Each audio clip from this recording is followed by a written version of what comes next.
ಬೆಂಗಳೂರಿನಲ್ಲಿ ತ್ರಿವಳಿ ಮರ್ಡರ್ ಆಗಿದೆ. ಬೆಂಗಳೂರಿನ ಕೊಟ್ಟಿಗೆಪಾಳ್ಯದಲ್ಲಿ ಈ ಒಂದು ಘಟನೆ ನಡೆದಿದೆ. ಯಾಕಾಗಿ ಕೊಲೆ ಆಯಿತು, ಈ ಕೊಲೆಯನ್ನ ಮಾಡಿದ್ದರ ಹಿಂದಿನ ಉದ್ದೇಶವಾದರೂ ಏನು ಅನ್ನೋದರ ಕುರಿತ ಡೀಟೇಲ್ಸ್ ನಿಮ್ಮ ಮುಂದೆ.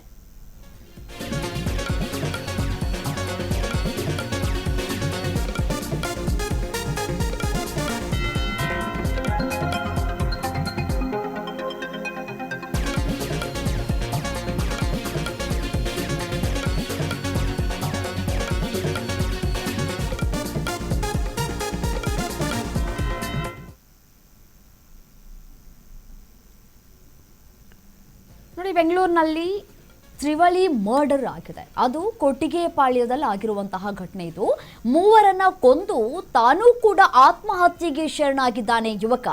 ತಾಯಿ, ಮಾವ, ಅಜ್ಜಿಯನ್ನ ಕೊಂದಿದ್ದಾನೆ ಯುವಕ. ಮೂವರನ್ನ ಕೊಂದು ತಾನೂ ಕೂಡ ನೇಣಿಗೆ ಶರಣಾಗಿದ್ದಾನೆ ಪ್ರಶಾಂತ್. ತಾಯಿ ಮಂಗಳಮ್ಮ, ಅಜ್ಜಿ ನಂಜಮ್ಮ, ಮಾವ ಸತೀಶ್ನನ್ನ ಕೊಲೆ ಮಾಡಿದ್ದಾನೆ. ಯಾಕಾಗಿ ಕೊಲೆ ಮಾಡಿದ? ತಾನು ಕೊಲೆ ಮಾಡಿದ್ದು ಅಲ್ಲದೆ ಆತ್ಮಹತ್ಯೆಯನ್ನ ಮಾಡಿಕೊಂಡಿರುವಂತಹ ಘಟನೆ ಬೆಳಕಿಗೆ ಬರ್ತಾ ಇದೆ. ಕಾರಣ ಇರಬೇಕಲ್ವಾ? ಕೊಲೆ ಮಾಡಬೇಕು ಅಂತಂದ್ರೆ ಏನಾದರೂ ಒಂದು ಕಾರಣ ಇರಬೇಕು. ತಂದೆ ತಾಯಿಯನ್ನ ಇಲ್ಲಿ ತಂದೆ ಬಚಾವಾಗಿದ್ದಾರೆ, ತಾಯಿಯನ್ನ ಹತ್ಯೆ ಮಾಡಲಾಗಿದೆ, ಮಾವನನ್ನು ಕೂಡ ಹತ್ಯೆ ಮಾಡಲಾಗಿದೆ, ಅಜ್ಜಿಯನ್ನು ಕೂಡ ಹತ್ಯೆ ಮಾಡಲಾಗಿದೆ. ಹತ್ಯೆ ಮಾಡೋದಕ್ಕೆ ಕಾರಣ ಏನು ಅನ್ನೋದರ ಕುರಿತು ಇದೀಗ ತನಿಖೆಯನ್ನ ನಡೆಸಲಾಗ್ತಾ ಇದೆ. ಒಂದು ಮನೆಯಲ್ಲಿ ಯಾರಾದರೂ ಬುದ್ಧಿ ಹೇಳಿ ಈ ರೀತಿಯಾಗಿ ಕೊಲೆ ಮಾಡುವಂತಹ ಕೆಲಸಕ್ಕೆ ಮುಂದಾದ್ರ ಗೊತ್ತಿಲ್ಲ. ಹತ್ಯೆ ಮಾಡಿ ಪ್ರಶಾಂತ್ ಪರಾರಿಯಾಗುವುದಕ್ಕೆ ಪ್ರಯತ್ನಗಳನ್ನ ಕೂಡ ಪಟ್ಟಿದ್ದಾರೆ ಅನ್ನೋದು ಗೊತ್ತಾಗ್ತಾ ಇದೆ. ಪ್ರಶಾಂತ್ನನ್ನ ಹಿಡಿದು ಮನೆಯಲ್ಲಿ ಸ್ಥಳೀಯರು ಕೂಡಿ ಹಾಕಿದ್ದ ಮನೆಯಲ್ಲೇ ಪ್ರಶಾಂತ್ ನೇಣಿಗೆ ಶರಣಾಗಿದ್ದಾನೆ. ಕೊಟ್ಟಿಗೆಪಾಳ್ಯದ ಅಯ್ಯಪ್ಪ ದೇವಸ್ಥಾನದ ಬಳಿ ಇರುವಂತಹ ಮನೆ. ಕಾಮಾಕ್ಷಿಪಾಳ್ಯ ಪೊಲೀಸ್ ಠಾಣೆಯಲ್ಲಿ ಪ್ರಕರಣ ಕೂಡ ದಾಖಲಾಗಿದೆ. ನೋಡಿ, ವಿಧಿ ಯಾವ ರೀತಿಯಾಗಿ ಕರೀತಾಯಿತು ಅಂತಂದ್ರೆ ಹೀಗೆ. ಸ್ಥಳೀಯರು ಆತನನ್ನ ಪರಾರಿಯಾಗೋದಕ್ಕೆ ಬಿಟ್ಟಿಲ್ಲ. ಒಂದು ರೂಮ್ನಲ್ಲಿ ಕೂಡ್ ಹಾಕುವಂತಹ ಕೆಲಸವನ್ನ ಕೂಡ ಮಾಡಿದ್ದಾರೆ. ಅವರು ಕೂಡ್ ಹಾಕುವಂತಹ ಸಂದರ್ಭದಲ್ಲಿ ಆತನ ಕೈಕಾಲನ್ನ ಕಟ್ ಹಾಕಿ ಕೂಡ್ ಹಾಕಿದಿದ್ರೆ ಆತ ಆತ್ಮಹತ್ಯೆಗೆ ಶರಣಾಗ್ತಾ ಇರಲಿಲ್ಲ ಅಂತ ಕಾಣಿಸುತ್ತೆ. ಒಂದು, ತನ್ನ ತಾಯಿ, ಹೆತ್ತ ತಾಯಿಯನ್ನ ಕೊಲೆ ಮಾಡೋದಕ್ಕೆ ಹೇಗೆ ಮನಸ್ಸು ಬಂತು ಅನ್ನೋದು ಗೊತ್ತಾಗ್ತಾ ಇಲ್ಲ. ಇನ್ನು ಅಜ್ಜಿಯನ್ನು ಕೂಡ ಕೊಲೆ ಮಾಡಿದ್ದಾನೆ, ಇನ್ನು ಮಾವನನ್ನು ಕೂಡ ಕೊಲೆ ಮಾಡಿದ್ದಾನೆ. ಇವರ ಪಾತ್ರ ಏನಾಗಿತ್ತು ಕೊಲೆ ಮಾಡೋದಕ್ಕೆ ಅನ್ನೋದು ಸದ್ಯಕ್ಕಿರುವಂತಹ ಪ್ರಶ್ನೆ. ಕಾಮಾಕ್ಷಿಪಾಳ್ಯ ಪೊಲೀಸ್ ಠಾಣಾ ವ್ಯಾಪ್ತಿಯಲ್ಲಿ ನಡೆದಿರುವಂತಹ ಘಟನೆ ಇದು. ಅಯ್ಯಪ್ಪ ದೇವಸ್ಥಾನದ ಸಮೀಪದ ಮನೆಯಲ್ಲಿ ಪ್ರಶಾಂತ್ ಎಂಬ ಯುವಕ ತನ್ನ ತಾಯಿ ಮಂಗಳಮ್ಮ, ಅಜ್ಜಿ ನಂಜಮ್ಮ ಹಾಗೂ ಮಾವ ಸತೀಶ್ ಅವರನ್ನ ಹತ್ಯೆ ಮಾಡಿದ್ದಂತಹ ಆರೋಪ ಕೇಳಿಬಂದಿತ್ತು. ಮೂವರನ್ನ ಕೂಡ ಹತ್ಯೆಗೈದ ಬಳಿಕ ಪ್ರಶಾಂತ್ ಪರಾರಿಯಾಗುವುದಕ್ಕೆ ಸಾಕಷ್ಟು ಪ್ರಯತ್ನಗಳ ಕೂಡ ಪಟ್ಟಿದ್ದಾನೆ. ಆದರೆ ಸ್ಥಳೀಯರು ಅನುಮಾನವನ್ನ ವ್ಯಕ್ತಪಡಿಸಿದ್ದಾರೆ. ಯಾಕೆ ಈ ರೀತಿಯಾಗಿ ವರ್ತಿಸ್ತಾ ಇದ್ದಾನೆ ಅಂತ ಹೇಳಿ ಆತನನ್ನ ಹಿಡಿದು ಸಮೀಪದ ಮನೆಯೊಂದರಲ್ಲಿ ಕೂಡ ಹಾಕಿದ್ದಾರೆ. ಆ ಬಳಿಕ ಪೊಲೀಸರು ಸ್ಥಳಕ್ಕೆ ಆಗಮಿಸುವಷ್ಟರಲ್ಲೇ ಪ್ರಶಾಂತ್ ಅದೇ ಮನೆಯಲ್ಲಿ ನೇಣು ಬಿಗಿದುಕೊಂಡು ಆತ್ಮಹತ್ಯೆಯನ್ನ ಮಾಡಿಕೊಂಡಿರೋದು ಬೆಳಕಿಗೆ ಬರ್ತಾ ಇದೆ. ಒಂದೇ ಕುಟುಂಬದ ಮೂವರು ಹತ್ಯೆಯಾಗಿದ್ದು ಆರೋಪಿಯೂ ಕೂಡ ಆತ್ಮಹತ್ಯೆಗೆ ಶರಣಾಗಿರುವಂತಹ ಘಟನೆ ಹಲವು ಅನುಮಾನಗಳಿಗೆ ಕಾರಣವಾಗ್ತಾ ಇದೆ. ಕೊಲೆಗೆ ಕಾರಣ ಏನು ಅನ್ನೋದು ಇನ್ನಷ್ಟೇ ಸ್ಪಷ್ಟವಾಗಬೇಕಾಗಿದೆ.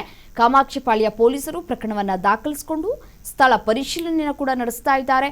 ಮೃತದೇಹಗಳನ್ನು ಮರಣೋತ್ತರ ಪರೀಕ್ಷೆಗೆ ರವಾನೆ ಮಾಡಲಾಗಿದ್ದು ತನಿಖೆಯನ್ನ ಮುಂದುವರಿಸಲಾಗ್ತಾ ಇದೆ. ತಾಯಿ ಮತ್ತೆ ಒಂದು ಅಜ್ಜಿ ಮತ್ತೆ ಏನು ಈ ಮಾವ ಮತ್ತೆ ಮಗ ಇಷ್ಟು ಜನ ವಾಸ ಇರ್ತಾರೆ.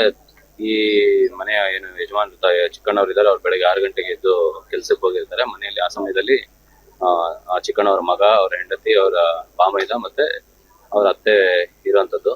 ಮತ್ತೆ ಈಗ ನಮ್ಮ ಮೇಲ್ಗಡೆ ಮನೆಯವರು ಮಾಹಿತಿ ಕೊಡ್ತಾರೆ, ಇಲ್ಲಿ ಏನೋ ಸೌಂಡ್ ಆಗ್ತಾ ಇದೆ. ಮತ್ತೆ ಅವ್ರು ಬಂದು ನೋಡಿದಾಗ 2 ದೇಹಗಳು ಇಲ್ಲಿ ಬಾಗಿಲ ತರನೇ ಬಿದ್ದಿರ್ತವೆ. ಮತ್ತೆ ಒಳಗಡೆ ಒಬ್ಬ ವ್ಯಕ್ತಿ ಆತ್ಮಹತ್ಯೆ ಮಾಡ್ಕೊಂಡಂಗೆ ಕಾಣಿರುತ್ತೆ. ಅದನ್ನೇ ಇವರು ಮಾಹಿತಿ ನಮ್ಮ ಪೊಲೀಸರು ಕೊಟ್ಟಿರ್ತಾರೆ, ಮತ್ತೆ ಅವರ ಮನೆಯವ್ರಿಗೂ ಕೂಡ ಕೊಟ್ಟಿರ್ತಾರೆ. ಇಲ್ಲಿ ಬಂದು ಸ್ಥಳ ನೋಡಲಾಗಿ ಆ 2 ಮಹಿಳೆಯರ ಹೊರತಾಗಿ ಮತ್ತೊಬ್ಬ ವ್ಯಕ್ತಿ ಏನವರು ಸೋದರ ಮಾವ ಇದ್ದ, ಅವನು ಕೂಡ ದೇಹ ಒಳಗಡೆ ಬಿದ್ದಿರುತ್ತೆ. ಎಲ್ಲರ ದೇಹದ ಮೇಲೆ ಏನು ಮಚ್ಚಿನಿಂದ ಕೊಚ್ಚಿದಂತ ಗಾಯಗಳಿರ್ತವೆ. ಹಾಗಾಗಿ ನಾವೀಗ ಕಾಮಾಕ್ಷಿಪಾಳ್ಯ ಪೊಲೀಸ್ ಠಾಣೆಯಲ್ಲಿ ಪ್ರಕರಣ ದಾಖಲು ಮಾಡ್ಕೊಳ್ತಾ ಇದೀವಿ. ಮತ್ತೆ ಈ ಕೃತ್ಯ ಮಾಡ್ಲಿಕ್ಕೆ ಏನು ಆರೋಪಿ ಈಗ ಮೃತಪಟ್ಟಿದ್ದಾರೆ ಅವರು ಕೂಡ ಯಾಕೆ ಮಾಡಿದ್ದಾರೆ, ಅವರೇ ಮಾಡಿದ್ರ ಅಥವಾ ಏನು ಅಂತ ತನಿಖೆಯನ್ನು ನಾವೀಗ ಮಾಡಬೇಕಾಗಿದೆ. ಸರ್, ಈಗ ಅವರು ತಪ್ಪಿಸ್ಕೊಂಡು ಹೋಗೋಕೆ ಪ್ರಯತ್ನ ಪಡ್ತಾರೆ ಸರ್?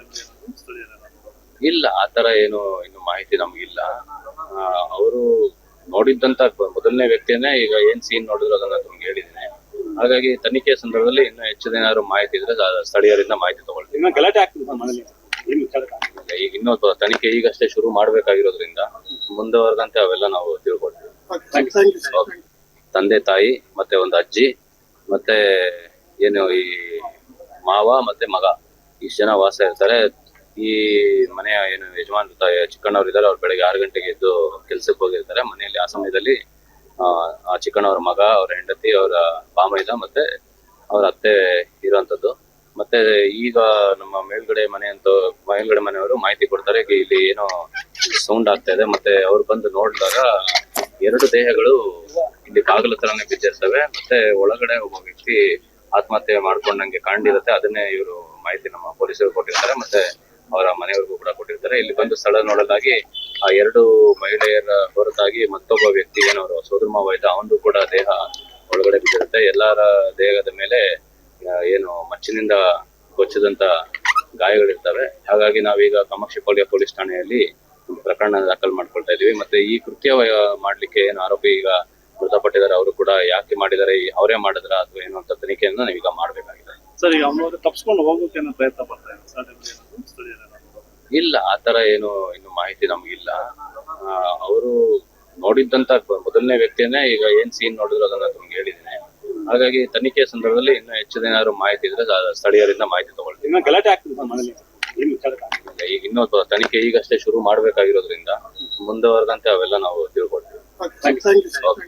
ತಂದೆ ತಾಯಿ ಮತ್ತೆ ಒಂದು ಅಜ್ಜಿ ಮತ್ತೆ ಏನು ಈ ಮಾವ ಮತ್ತೆ ಮಗ ಇಷ್ಟು